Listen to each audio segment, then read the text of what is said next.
तो हेलो बच्चों, आज जो है ज्योमेट्री के जो चैप्टर है ना उसको कवर करेंगे मैथ में। ठीक है, तो मैथ में जो ज्योमेट्रिक चैप्टर है उसको हम ज्यामितीय कहते हैं। ठीक है, क्या कहते हैं? ज्यामितीय हिंदी में कहते हैं। और ये मैथ का चैप्टर है बच्चे, जो आपको कंपटीशन लेवल एसएससी सीजीएल्स जैसे एग्ज़ाम को भी, मतलब मेन एसएससी सीजीएल्स को ही कवर किया जाएगा। ठीक है, तो इसमें जितनी भी चीज़ें हैं थ्योरी, उसको आज मैं क्या करूँगा, कवर करवाऊँगा थ्योरी। ठीक है, तो थ्योरी जो अभी है आज मैं उसको कवर करवाऊँगा, और जो भी क्वेश्चंस है उसको बाद में देखेंगे। ठीक है, तो देखो पहले जो है ज्योमेट्रिक में आपको क्या पढ़ना पड़ेगा वो बता देता हूँ। तो ज्योमेट्रिक यानी ज्यामितीय। ठीक है, क्या है? ज्यामितीय। ओके, ज्योमेट्रिक में आपको पढ़ना पड़ेगा line and angles. Line and angle आपको पढ़ना पड़ेगा। फिर आपको ट्रिग्नोमेट्री पढ़ना पड़ेगा, ट्रायंगल्स पढ़ना पड़ेगा। क्या पढ़ना पड़ेगा बच्चे? आपको ट्रायंगल पढ़ना पड़ेगा। लाइन एंड एंगल के बाद आपको ट्रायंगल पढ़ना पड़ेगा।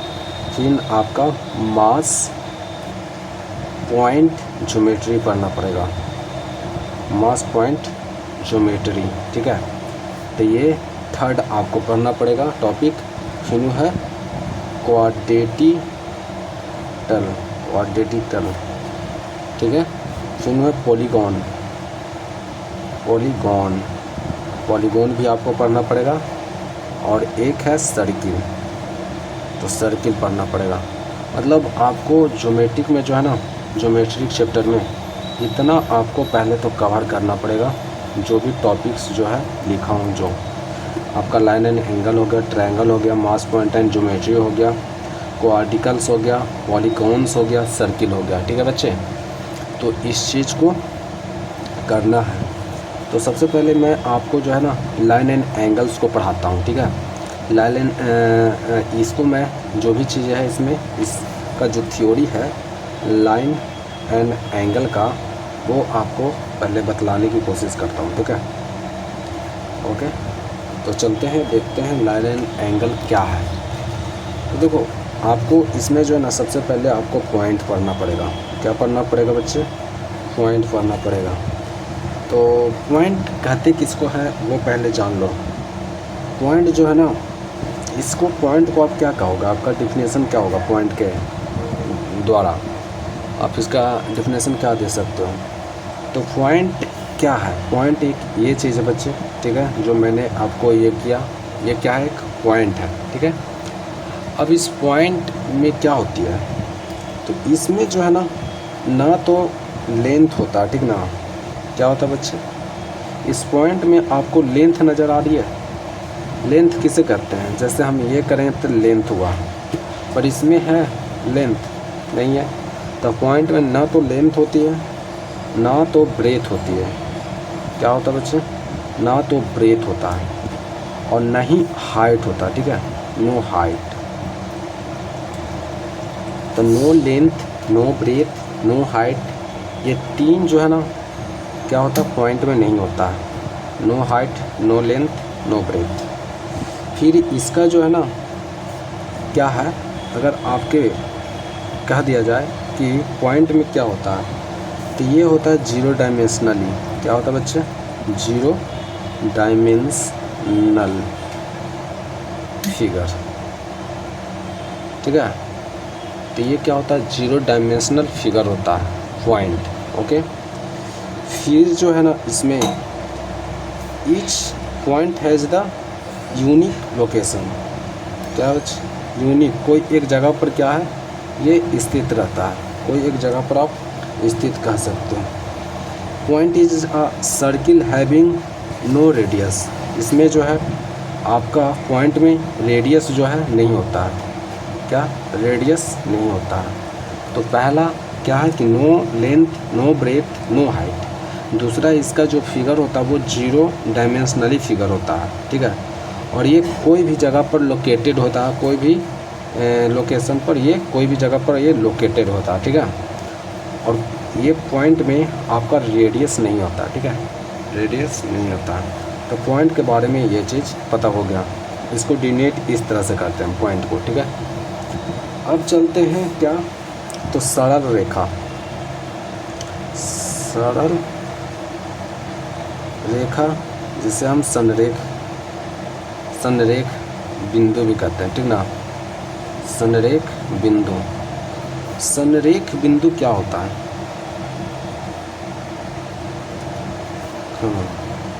तो संरेख बिंदु क्या है बच्चे? जो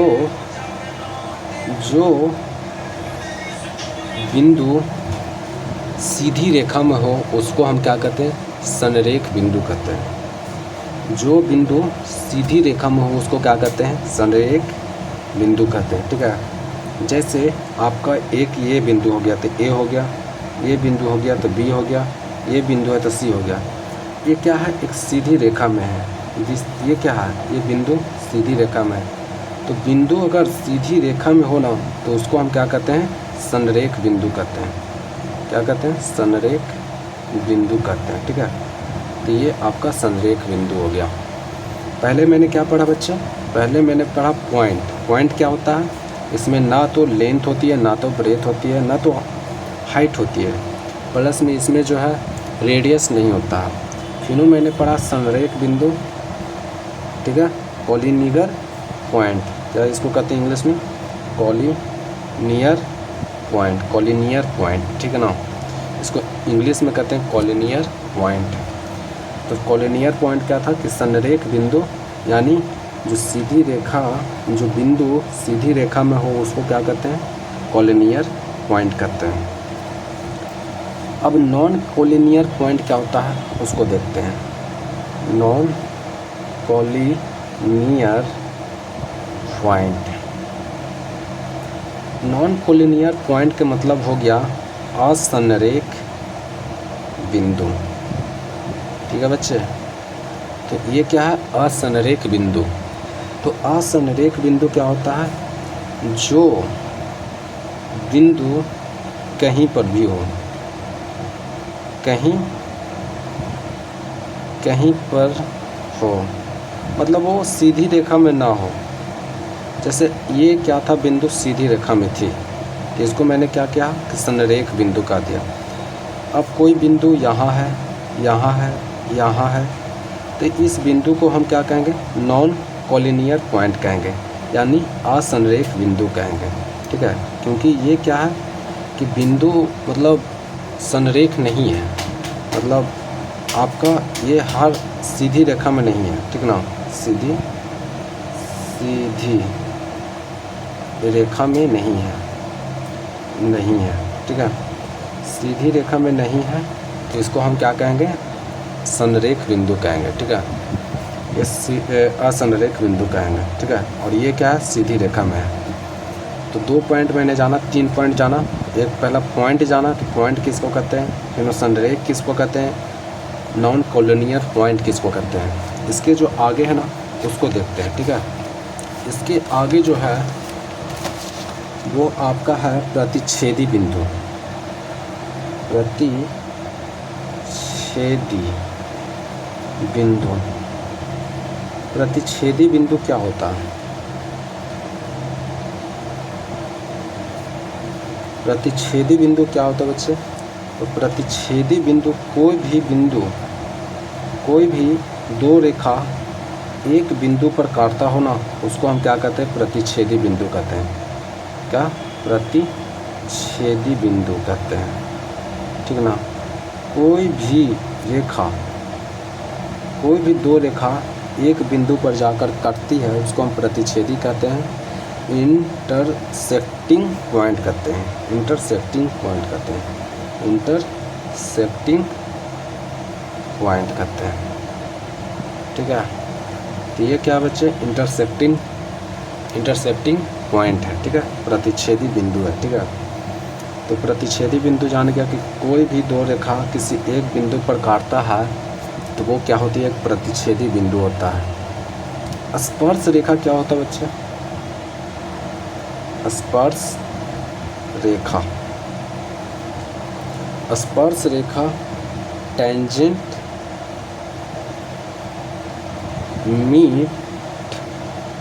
मीटिंग पॉइंट, इसको आप टेंजेंट भी कह सकते हो, आप मीटिंग पॉइंट भी कह सकते हो, ठीक है।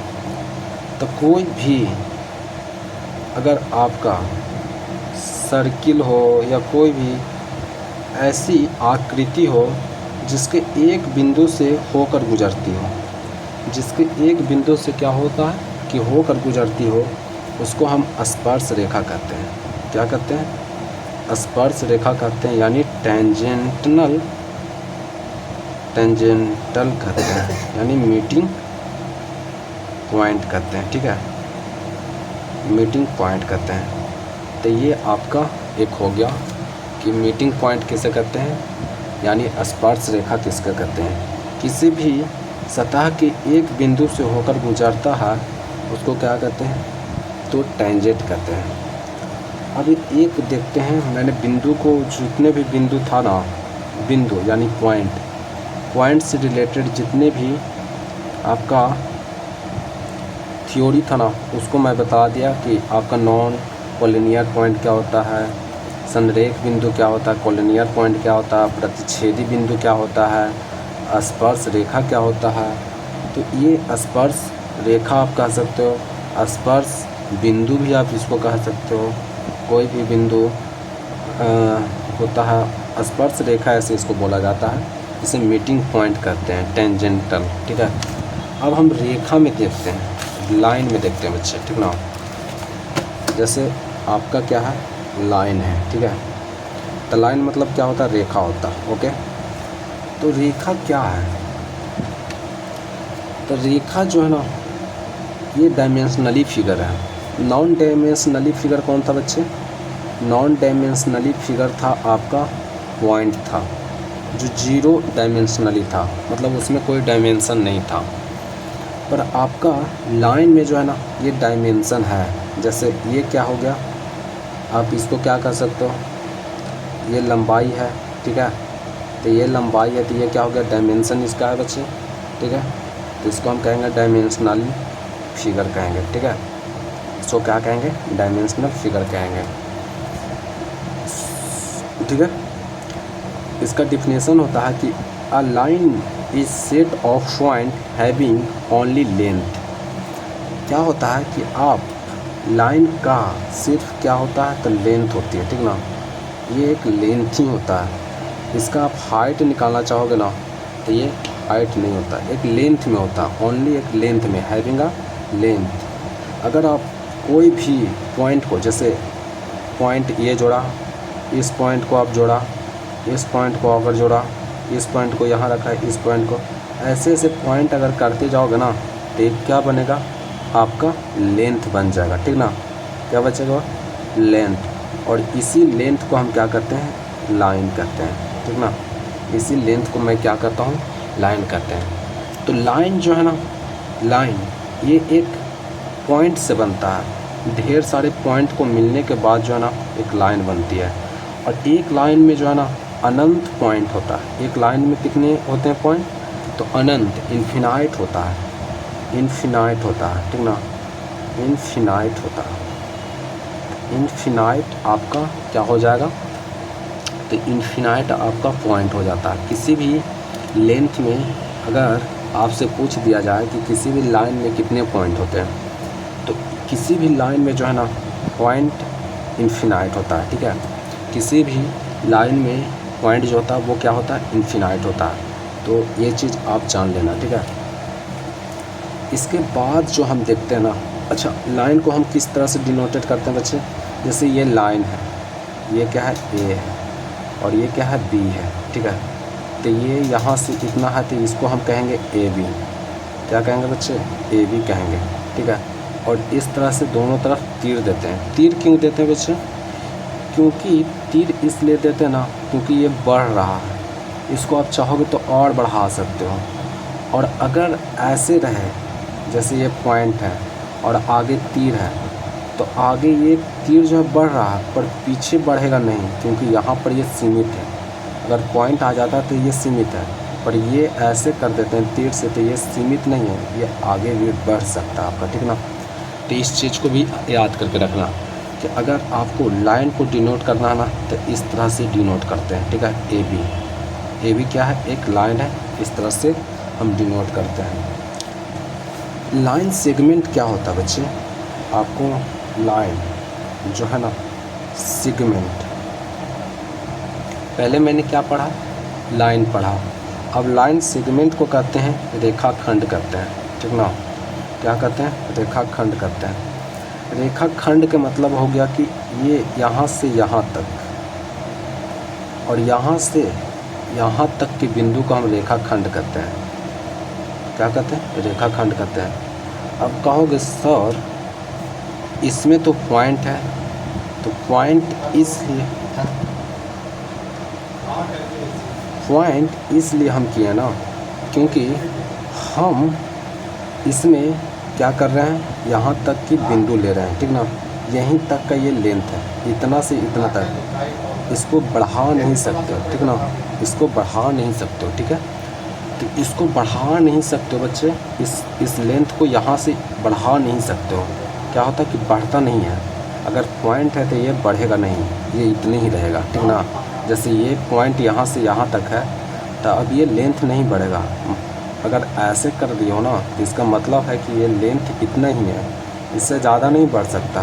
पर अगर कोई लेंथ इस तरह से कर रहे हो ना, तो ये जो है ना लेंथ बढ़ रहा है, ठीक ना, ये लेंथ बहुत बड़ा है। आप इस तरह से खाली आप कर दिए हो, पर अगर ये पॉइंट कर दिए हो ना, तो यहाँ से इतने ही ये बड़ा है लेंथ, ठीक है। तो इस चीज़ को भी याद करके रखना है, ठीक है।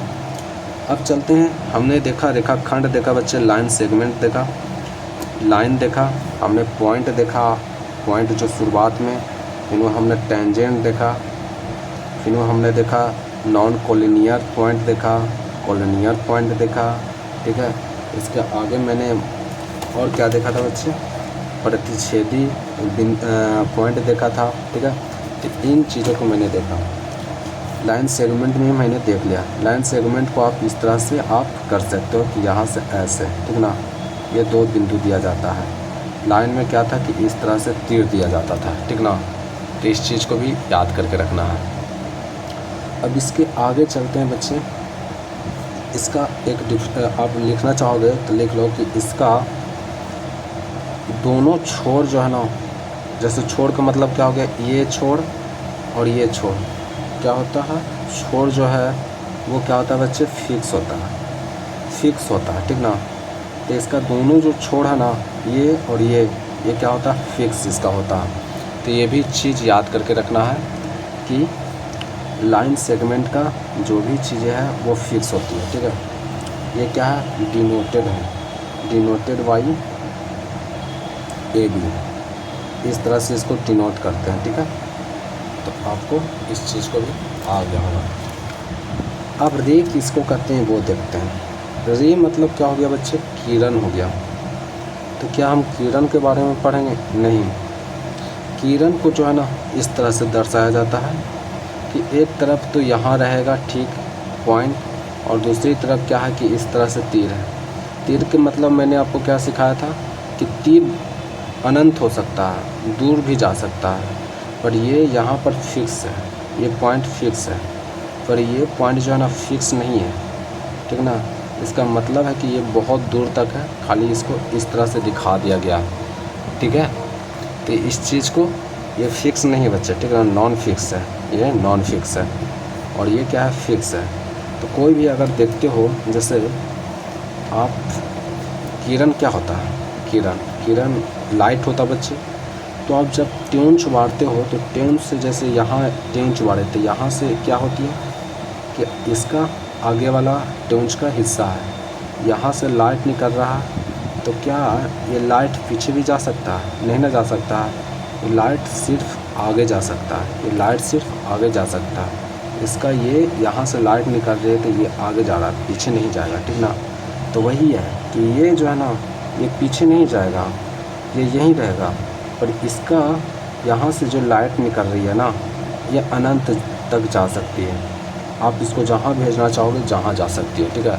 अगर आपका ट्यून्स बड़ी है, जैसे सूर्य क्या है, एक किरण है, ठीक है, उससे किरण निकलती है तो वो पृथ्वी पर आती है, पृथ्वी पर आती है, सूर्य से निकल रहा है बच्चे, पृथ्वी पर आ रहा है, ठीक है। तो इस तरह से आप दिखाते होगे, ठीक है। तो किरण अभी आपने समझ लिया कि किरण किसे कहते हैं, ठीक है। अब चलते हैं बच्चे इसके आगे जो है ना, इसके आगे चलते हैं, प्रतिच्छेदी रेखा हम देखते हैं। क्या देखते हैं? प्रतिच्छेदी रेखा देखते हैं। मैंने प्रतिच्छेदी बिंदु देखा था उस समय, ठीक है ना। अब देखते हैं प्रतिच्छेदी। प्रतिच्छेदी रेखा क्या होता है बच्चे? दो रेखा आपस में कटता है, उसे हम प्रतिच्छेदी रेखा कहते हैं। और इस जगह को मैं क्या कहता था बच्चे? इसको हम प्रतिच्छेदी बिंदु कहते थे, इसको हम प्रतिच्छेदी बिंदु कहते थे। पर दो रेखा, जैसे ये है ए बी सी डी, सी और डी, ए बी जो है ना प्रतिच्छेदी है, ए बी और सी डी जो है ना प्रतिच्छेदी क्या है? रेखा है, रेखा है प्रतिच्छेदी, ठीक ना। ये दोनों क्या है? एक प्रतिच्छेदी रेखा है, ठीक है। और इसे इंटरसेक्टिंग पॉइंट इसको कहते थे बच्चे, ठीक ना। इसको इंग्लिश में क्या कहते थे? इंटरसेक्टिंग पॉइंट कहते थे, ठीक है। इसको क्या कहते थे? इंटरसेक्टिंग पॉइंट कहते थे। आप इसको लिख सकते हो कि A B and C D are intersecting line, okay. क्या बना रहा है खाना? पानी ले रहे हैं? नहीं, पानी लेने नहीं आए। तो साला घर पड़ रहा है यार तुम तो। तब क्या कर? सेटिंग लाइन दे यार। यस। बताओ तो एडजेसेंट एंगल क्या होता है? क्या एडजेसेंट एंगल्स क्या होता है? क्या? फिर से बोलिए तो। एडजेसेंट एंगल्स क्या होता है? हिंदी में उसको क्या कहते हैं? हिंदी आप पढ़े ऐसा? अरे हिंदी हम पढ़े हैं उसका। अभी जो है ना जो मैट्रिक का स्टार्ट हुआ, तो स्टार्टिंग का पार्ट पूछ रहे हैं। एंगल्स पढ़ा दिया है। एंगल्स नहीं पढ़ाया, अभी पॉइंट्स पढ़ाए हैं, अभी पढ़ाए हैं, जानते हैं पॉइंट्स पढ़ाए हैं, लाइन एंड एंगल पढ़ाए, लाइन के बारे में पढ़ाए, ठीक ना। लाइन के बारे में पढ़ाए। उसके बाद इंटरसेक्टिंग लाइंस है। इंटरसेक्टिंग लाइन, रे क्या होता है? कॉन्करेंट लाइंस होगा रे, फिर पढ़ाए। उसके बाद में चढ़ो, फिर जो है इसके बाद जो है ना रेखा पढ़ाए, पैरेलल रेखा पढ़ाए हैं। फिर इसके बाद जो है बाइसेक्टर, हाँ ये है। फिर एंगल के बारे में पढ़ा रहे हैं, तो एंगल अभी ये इतने पढ़ाए हैं। Angle type of acute angle, right angle, obtuse angle, reflex angle, complete angle, इतने पढ़ा है। आप क्या पूछ रहे हैं? पढ़ाएगा इसके बाद कहना चाह रहे हैं आप जो पूछ रहे हैं ना वो हमको आ ही नहीं रहा। पानी लेना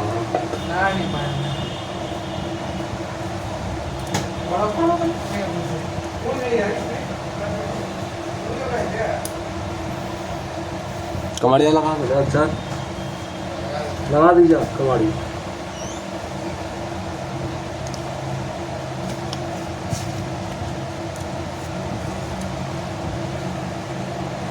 ठीक है बच्चे, तो ये क्या हो गया आपका इंटरसेक्टिंग रेखा तो मैंने देख लिया। इंटरसेक्टिंग रेखा देख लिया, लाइन देख लिया, ठीक ना। प्रतिच्छेदी रेखा देख लिया, ठीक है। प्रतिच्छेदी रेखा देख लिया। अब देखते हैं कॉन्क्रेंट लाइन, कॉन्क्रेंट पॉइंट पूछते थे ना,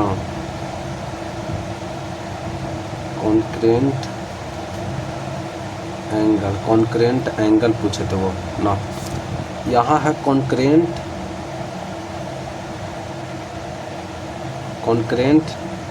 लाइन। कॉन्क्रेंट लाइन क्या होता है? तो बिंदुगामी रेखा होता है। क्या होता है? बिंदुगामी रेखा। बिंदुगामी रेखा क्या है?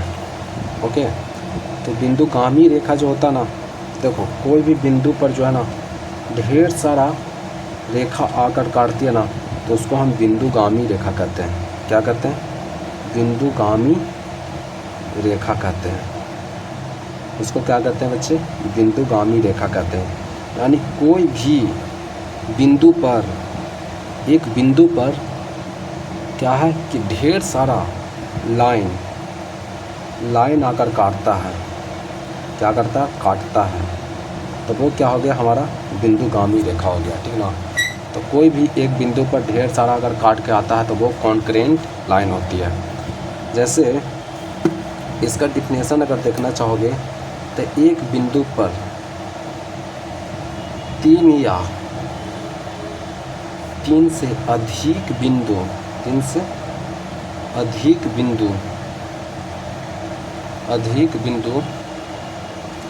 एक ही अधिक रेखा, ठीक ना, अधिक रेखा एक ही बिंदु पर आकर काटती है, एक ही बिंदु पर आकर काटती है, तो उसको हम क्या कहते हैं बच्चे, तो उसको हम कहते हैं बिंदुगामी रेखा कहते हैं, ठीक है।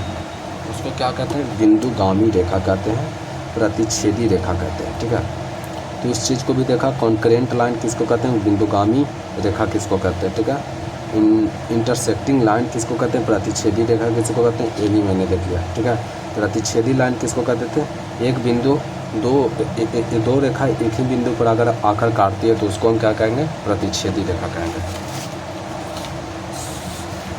अब देखते हैं इसके बाद क्या है, हॉरिजेंटल लाइन देखते हैं, क्या देखते हैं, हॉरिजेंटल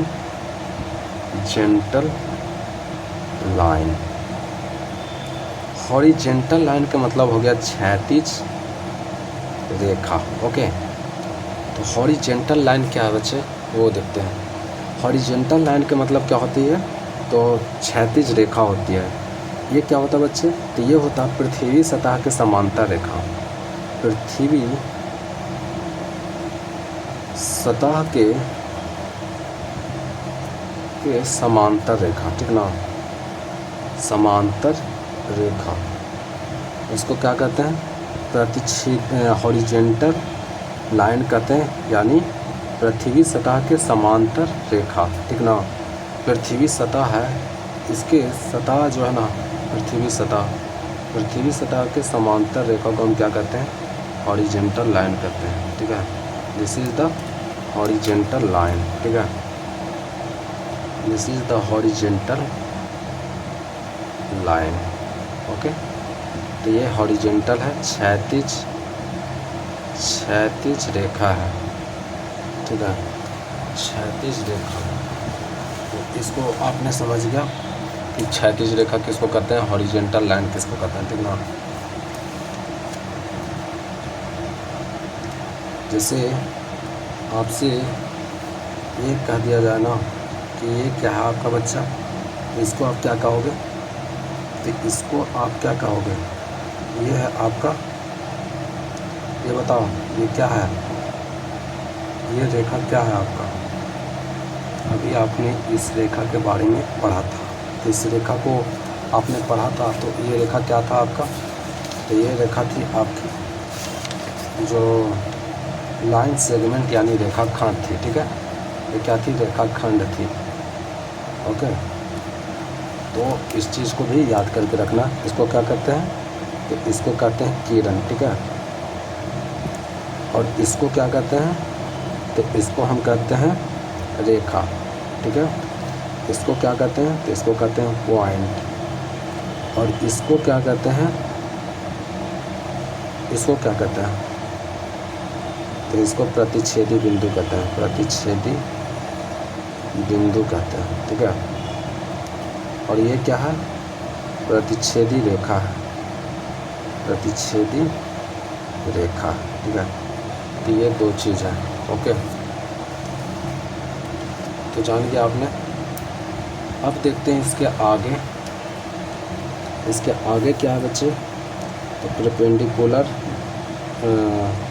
हॉरिजेंटल लाइन क्षैतिज रेखा, पृथ्वी सतह के समांतर रेखा, ठीक है, परपेंडिकुलर मैंने देख लिया।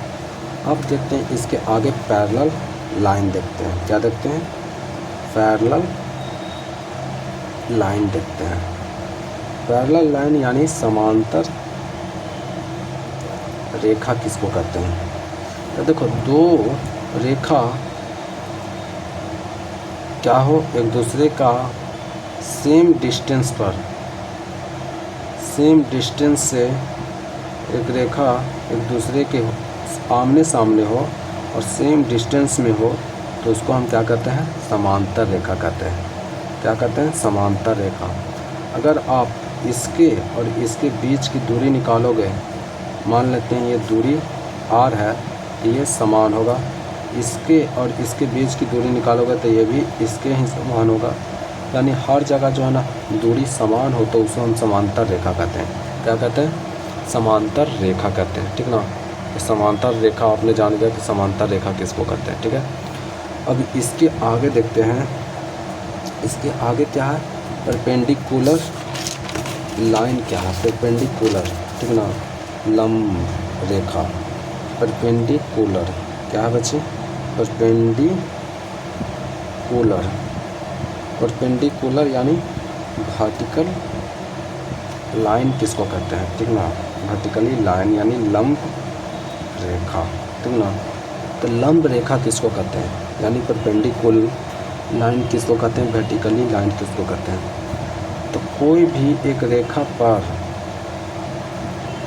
ऊपर से स्पर्श किया हुआ, ऊपर से डाली गई रेखा को हम क्या कहते हैं, परपेंडिकुलर रेखा कहते हैं। ठीक है, कोई एक सतह पर, जैसे ये सतह है, ठीक है, और इस पर डाली गई लंब रेखा को हम क्या कहते हैं, डाली गई रेखा को हम क्या कहते हैं, लंब रेखा कहते हैं। ठीक है ना, लंब रेखा कहते हैं। और ये क्या हो, तो ये आपका रेखा है जो पूरे तरीके से क्या हो, आपका लाइन, ये जो है रेखा है जो आपका डाला गया हो, तो इसको हम लंब रेखा कहते हैं ऊपर से। ठीक है, इस चीज़ को भी याद करके रखना कि इसमें अगर आपसे पूछ दिया जाए कि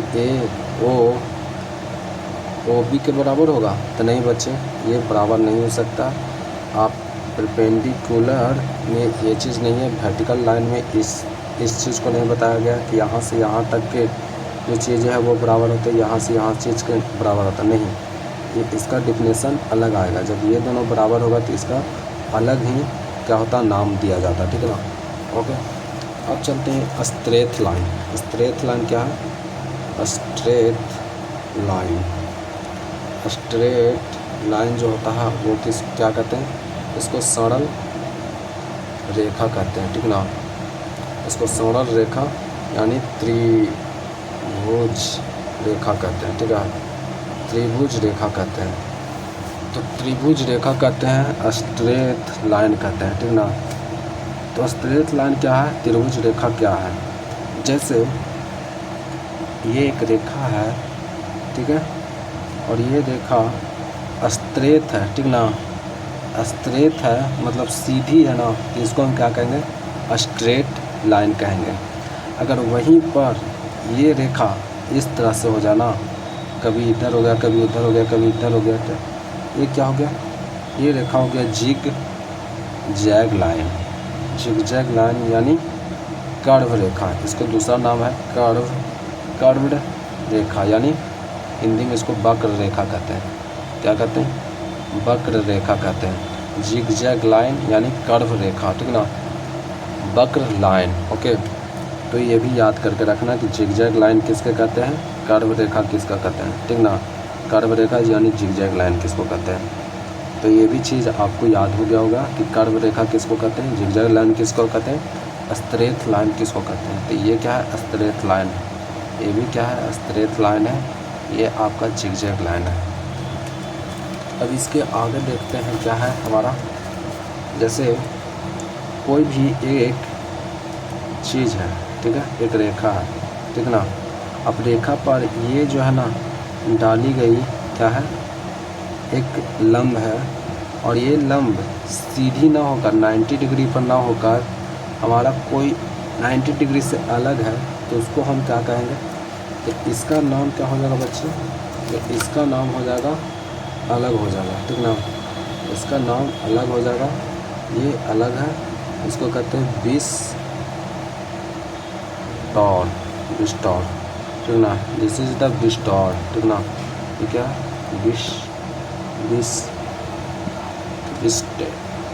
विस्टेक्टर्स, ठीक है। तो ये भी एक चीज़ है, ए बी और ओ, ठीक ना, लंबवत लंबवत दीर्घ रेखा, लंबवत दीर्घ रेखा यानी परपेंडिकुलर्स विस्टर, ठीक ना, इसको क्या कहते हैं, परपेंडिकुलर कहते हैं। ये नॉन परपेंडिकुलर है, ठीक ना, ये नॉन, इसको परपेंडिकुलर आप कह सकते हो, नॉन परपेंडिकुलर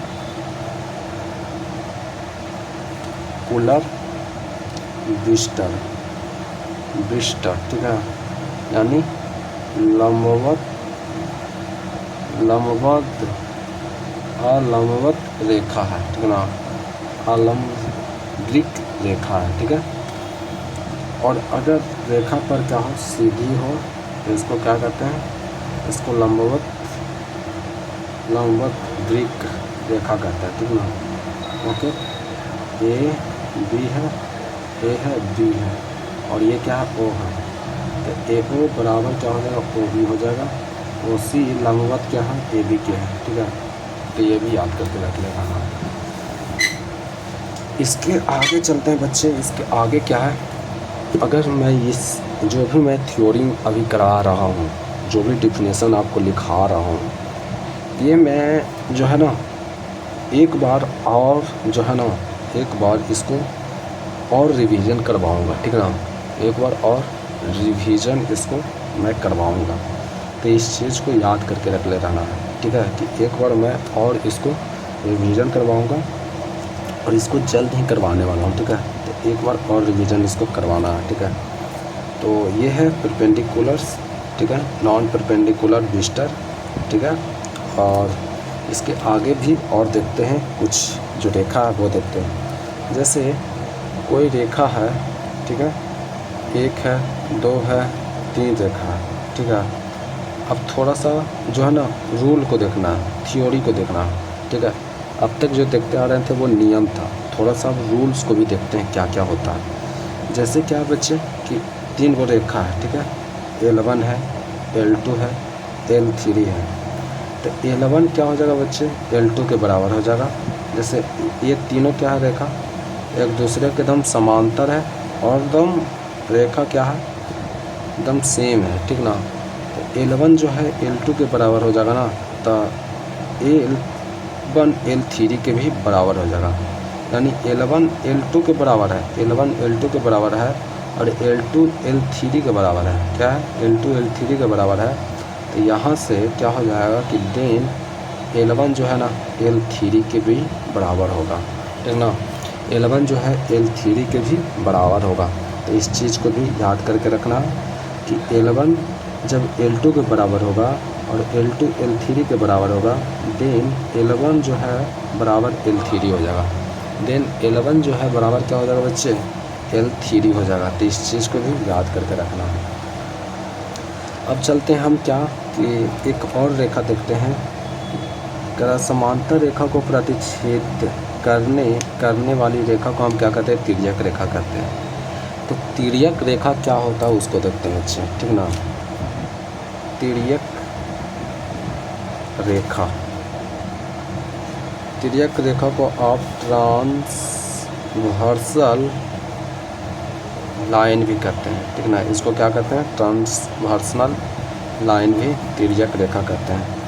तो दो समांतर रेखा है, ठीक ना, उसको कोई एक रेखा प्रतिच्छेद कर रहा ना, तो वो क्या हो जाएगा, तिर्यक रेखा हो जाएगा। यानी L1 समानांतर किसका है, L2 के है, ठीक ना, और ये क्या है, ये प्रतिच्छेद कर रहा है, ये भी क्या कर रहा है, प्रतिच्छेद कर रहा है। तो दिस इज़ द तिर्यक रेखा, इसको क्या कहते हैं, तिर्यक रेखा कहते हैं। यानी दो समानांतर रेखा को कोई रेखा अगर क्या कर रहा, प्रतिच्छेद कर रहा, तो उसमें क्या कहेंगे, तिर्यक रेखा कहेंगे। तो ये भी चीज़ आपने समझ लिया होगा, ठीक है, ओके। बहुत कुछ जाना बच्चे। इसको हम क्या करते हैं, इसको हम नॉन परपेंडिकुलर्स कहते हैं, इसको परपेंडिकुलर यानी दीर्घवृत्त रेखा कहते हैं। इसको हम क्या कहते हैं, इसे हम क्या कहते हैं बच्चे, रेखाखंड कहते हैं, रेखाखंड कहते हैं, ठीक है, इसको हम रेखाखंड कहते हैं। और ये क्या था, रेखा था, ये रेखा है, ठीक है।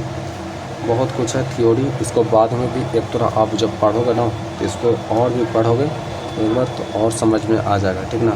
तो जो भी चीज़ें मैं करवा रहा हूँ इसको एक थोड़ा और रिवीजन करना है, फिर उसके बाद भी रिवीजन करना है। मतलब इसको जो है ना आपको 7 से 8 बार जो है ना रिवीजन करवाऊँगा जब तक आपके माइंड में जो है ना ये चीज़ें ना घुस जाना, तब तक मैं इसको जो है ना करवाते रहूँगा। जैसे आज मैंने करवाया तो आज से 5 दिन बाद मैं इसको करवाऊँगा, फिर इसके बाद 30 दिन बाद करवाऊँगा, 30 दिन के बाद जो है ना आपका 60 दिन बाद करवाऊँगा, 60 दिन के बाद 90 दिन बाद करवाऊँगा, 90 दिन के बाद जो है ना 120वां दिन इसको करवाऊँगा। मतलब इसको 7 से 8 बार जो है ना 7 से 8 बार जो है ना पढ़ना है, ठीक ना। तब आपका जो है ना ये दिमाग में घुस जाएगा, ठीक है। तो ये रिविजन्स को मैं करवाते रहूँगा, ठीक है। अभी चलते हैं आगे। जैसे भी कोई रेखा है, ठीक है, समानांतर रेखा है 4-5 गो, ठीक है। अब इस पर 2 गो तिर्यक रेखा को हमने क्या किया, खींचा, ठीक है। तो इस बिंदु को हम क्या नाम देते हैं, ए देते हैं, इस बिंदु को बी नाम देते हैं, इस बिंदु को हम सी नाम देते हैं, ठीक है। और इस बिंदु को मैं क्या करता हूँ, डी नाम देता हूँ, इस बिंदु को मैंने एफ नाम दिया, ठीक है। और इस ई, ठीक है, और इसको मैंने एफ नाम दिया। तो यहाँ से एक रूल आती है कि ए जो है ना A1 बटे बी बराबर हो जाएगा D बटे एफ, यानी A बटे बी बराबर D बटे एफ क्या हो जाएगा आपका बराबर हो जाएगा, ठीक ना। D बटे E बचे, D बटे E, ये क्या है, E है, ठीक ना। तो D बटे E हो जाएगा, यानी A बटे B बराबर क्या हो जाएगा, D बटे E आपका हो जाएगा, ठीक है, ओके। अब इसके बाद जो है आपका अगर कह दिया जाए कि B बटे C बराबर E बटे एफ भी आपका ये रूल नियम पालन करेगा। A बटे C बराबर आपका D बटे एफ भी हो सकता है, ठीक ना। इस तरह से जो है आपका बराबर होता है। जैसे यहाँ पर अगर ये कर रहे हो ये दोनों, तो यहाँ पर भी ये दोनों होगा, यहाँ पर ये दोनों कर रहे हो तो ये भी इधर साइड भी ये दोनों होगा। अगर आप ए सी ले रहे हो तो इधर सी डी और एफ लेना पड़ेगा, ठीक ना। तो इस रूल को भी देख लेना है कि किस तरह से क्या होता है, ठीक है। अब इसके बाद जो है ना हम देखते हैं एंगल किसके कहते हैं, ठीक है। एंगल किसको कहते हैं वो देखते हैं। मैंने पहले देखा पॉइंट, ठीक है, फिर मैंने देखा लाइन में जितने भी चीज़ था वो कवर कर लिया, पॉइंट में जितने भी चीज़ था वो कवर कर लिया। अब हम देख रहे हैं एंगल, ठीक ना, यानी कोण देख रहे हैं, ठीक है। तो एंगल यानी कोण देखते हैं। तो एंगल किसको कहते हैं, तो 2 रेखा क्या बच्चे, 2 भुजाओं के बीच का झुकाव क्या है, झुकाव। 2 भुजाओं के बीच का झुकाव को हम क्या कहते हैं, तो हम कहते हैं एंगल कहते हैं। कैसे बच्चे, जैसे 2 भुजा है, पहला एक भुजा है और ये दूसरा भुजा हो गया, और देख लो दोनों का झुकाव है, इस रेखा पर ये क्या है, झुका हुआ है। तो ये जो है ना इसको हम क्या कहते हैं, एंगल कहते हैं। क्या कहते हैं बच्चे, इस जगह को मैं इतने जगह को हम क्या कहते हैं, एंगल कहते हैं। और ये क्या है बच्चे, ये है वर्टेक्स है, क्या है, ये जो जगह है ये है वर्टेक्स यानी शीर्ष है, इसका शीर्ष है, ठीक ना। दिस इज़ द शीर्ष। और ये सब क्या है, ये सब आपका एंगल है, ठीक ना, एंगल है। तो इस चीज़ को भी याद करके रखना। एंगल आपका अल्फ़ा हो सकता है, बीटा हो सकता है, गामा हो सकता है, थीटा हो सकता है, आपका ये क्या है, ये आपका थीटा है, ये आपका फाई है। तो मतलब एंगल को आप बहुत से नाम दे सकते हो, ठीक है, बहुत से नाम दे सकते हो। तो ये आपका ये था, ठीक है। अब इसके आगे देखते हैं टाइप ऑफ एंगल के बारे में। क्या बच्चे, टाइप ऑफ एंगल आपने देख लिया। अब मैं देखता हूँ type of angle. Type of angle क्या है, तो टाइप ऑफ एंगल को मैं देखता हूँ। पहला जो है ना एंगल आपका है एक्यूट एंगल, ठीक है ना। क्या बच्चे, एक्यूट एंगल। एक्यूट एंगल को आप न्यून कोण कहते हैं। क्या कहते हैं, न्यून कोण कहते हो, ठीक है ना। एक्यूट एंगल को आप क्या कहते हो, न्यून कोण कहते हो। और न्यून कोण क्या होता है, तो यहाँ से देखते हैं, ये है यहाँ से ये, यहाँ से ये, ठीक है। और एक्यूट एंगल जो होता है ना, कोई भी थीटा यानी एंगल जो होता है 0 और 90 के बीच में होता है ना, वो क्या होता है आपका एक्यूट एंगल होता है। यानी 0 डिग्री से बड़ा हो और 90 डिग्री से छोटा हो तो उसको हम क्या कहेंगे, एक्यूट एंगल कहेंगे। जैसे 3 आपका क्या है बच्चे, एक्यूट एंगल है। 89 आपका क्या है, एक्यूट एंगल है। 89.99 भी आपका क्या है, एक्यूट एंगल है। पर 90 आपका एक्यूट एंगल है, नहीं है बच्चे, ठीक ना, ये नहीं है। क्यों नहीं है, क्योंकि 90 से छोटा और 0 से बड़ा आपका एक्यूट एंगल होता है। तो ठीक है, तो 90 से छोटा और 0 से बड़ा आपका क्या होता है, एक्यूट एंगल है। तो इस चीज़ को भी आप याद करके रखना कि एक्यूट एंगल किसको कहते हैं। अब देखते हैं राइट एंगल। राइट एंगल किसको कहते हैं। राइट एंगल मतलब क्या हो गया बच्चे, आपका समकोण, ठीक ना, समकोण। राइट एंगल के मतलब क्या हो गया, आपका समकोण।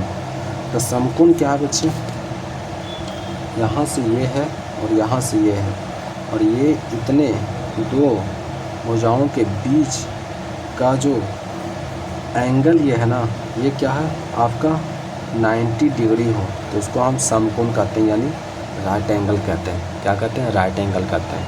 यानी दो भुजाओं के बीच में अगर कोई कोण बन रहा और वो 90 डिग्री का कोण बन रहा है तो उसको हम समकोण कहेंगे, ठीक है ना। उसको क्या कहेंगे बच्चे, तो उसको हम समकोण कहेंगे। तो इस चीज़ को भी याद करके रखना है कि समकोण किसको कहते हैं, एक्यूट एंगल किसको कहते हैं। समकोण यानी राइट एंगल और एक्यूट एंगल। अब देखते हैं ऑब्ट्यूस एंगल किसको कहते हैं।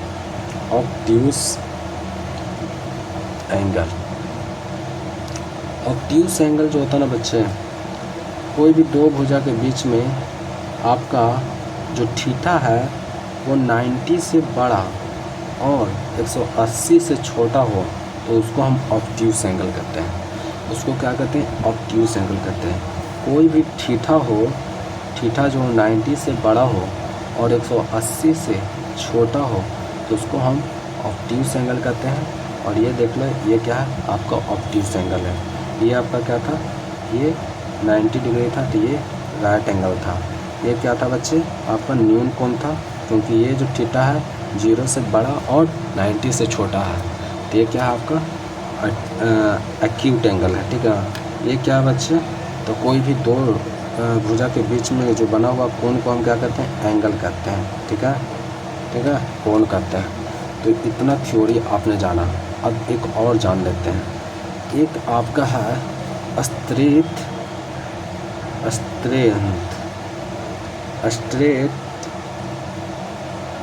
एंगल। स्ट्रेट एंगल क्या है, यानी सरल रेखा क्या है वो देखते हैं। सरल कोण, ठीक ना, स्ट्रेट। तो स्ट्रेट एंगल जो है ना, कोई भी एंगल पर बना हुआ कोण अगर 180 डिग्री का होना तो उसको हम क्या कहते हैं, सरल कोण कहते हैं। 180 डिग्री का होना तो सरल कोण कहते हैं। 90 डिग्री को हो तो राइट एंगल कहते हैं, ठीक है। और 0 और 90 डिग्री के बीच में एक्यूट कहते हैं। 90 और 180 के बीच में हो तो उसको ऑब्ट्यूस कहते हैं, ठीक है। तो स्ट्रेट लाइन यानी सरल रेखा क्या था कि अगर थीटा 180 डिग्री हो तो इसको हम स्ट्रेट एंगल कहते हैं, ठीक है। अब इसके आगे है रिफ्लेक्स एंगल। रिफ्लेक्स एंगल क्या बच्चे, तो रिफ्लेक्स एंगल जो है ना, रिफ्लेक्स एंगल जो है ना आपका जो है वो 180 और 360 डिग्री के बीच में जो हो ना, तब हम क्या कहते हैं इसको हम रिफ्लेक्स एंगल कहते हैं। क्या कहते हैं, रिफ्लेक्स एंगल। तो रिफ्लेक्स एंगल आपका क्या होता है कि 180 और 360 के बीच में जो कोण बना हुआ होता है उसको हम रिफ्लेक्स एंगल कहते हैं, ठीक है। तो ये यहाँ से ऐसे है, 180 हो गया यहाँ से, ठीक है। और ये जो कोण जो यहाँ पर बना ये क्या है, 180 से बड़ा है, ठीक ना, और 360 से छोटा है। उसको हम रिफ्लेक्स एंगल कहते हैं। अब एक और एंगल है आपका कंप्लीट एंगल, ठीक ना। आपका क्या है, कंप्लीट एंगल है। तो कंप्लीट एंगल को हम संपूर्ण कोण कहते हैं। क्या कहते हैं, संपूर्ण कोण कहते हैं। तो संपूर्ण कोण क्या होता है बच्चे, तो संपूर्ण कोण कहते हैं कि जहाँ थीटा 360 डिग्री बनाता हो ना, उसको हम कंप्लीट एंगल कहते हैं। जहाँ थीटा 360 डिग्री बनाता हो ना, उसको हम क्या कहते हैं, तो संपूर्ण कोण कहते हैं, यानी कंप्लीट एंगल कहते हैं, ठीक ना। कंप्लीट एंगल किसको कहते हैं बच्चे, संपूर्ण कोण किसको कहते हैं, तो जहाँ थीटा 360 डिग्री का बनाता है उसको हम संपूर्ण कोण कहते हैं, ठीक ना। ये आपका संपूर्ण कोण हो जाता है, ठीक है। तो ये क्या हो गया बच्चे, आपका संपूर्ण कोण हो गया, ठीक है। एंगल क्या हो, तो एंगल आपका कंप्लीट एंगल हो, ठीक ना। तब ये क्या हो जाएगा, संपूर्ण कोण। तो बच्चे इतना जो आपका थ्योरी था ना, ये मैंने जो भी थ्योरी करवाया है इसको अब जाकर याद करना, और याद करना फिर जो है ना, इसको रिवीजन अच्छे तरीके से करो, क्योंकि जब आप रिवीजन करोगे तभी जो है ना आपको समझ में आएगा। बिना रिवीजन्स का आपको समझ में नहीं आने वाला है, ठीक है। तो इसको एक बार नहीं, 2 बार नहीं, आप कम से कम जो है ना 3 बार जब आप पढ़ोगे ना, 4 बार जब आप इसको पढ़ोगे ना, तो ये जो है ना आपके दिमाग में बैठने लगेगा, ठीक है। तो इसको अभी आप पढ़ो, जब मैं आपको क्लास ख़त्म करूँगा तो आप इसको जो है एक बार रिवीजन करना है, फिर इसको जो है 3 दिन के बाद रिवीजन करना है, ठीक है। फिर आपको जो है 1 महीना या 15 दिन के बाद, 21 दिन के बाद जो है ना इसको रिवीजन करना। ऐसे जो है ना इसको 3 से 4 बार आप रिवीजन करोगे ना, तो आपका जो माइंड है ना, माइंड इसको एब्जॉर्ब करेगा, इसको आप बहुत अच्छे तरीके से क्या करोगे, समझ जाओगे। और जब समझ जाओगे तो आप इसको भुतलाने वाले नहीं हो, ठीक ना। तो इस चीज़ को याद रखते रहना कि इसको 3 से 4 बार रिवीजन करना है, ठीक है। 3 से 4 बार रिवीजन करना है। तो आज के लिए इतने ही रहने देते हैं बच्चे। कल जो है इसका नेक्स्ट पार्ट लाऊंगा, जो आगे की जो चीज़ें हैं उसको मैं पढ़ाने वाला हूँ। तो आज जितने भी चीज़ पढ़ाया उसको आप रिवीजन करो, ठीक है, अच्छे तरीके से। ओके, ठीक है बच्चे, बाय, सभी को धन्यवाद।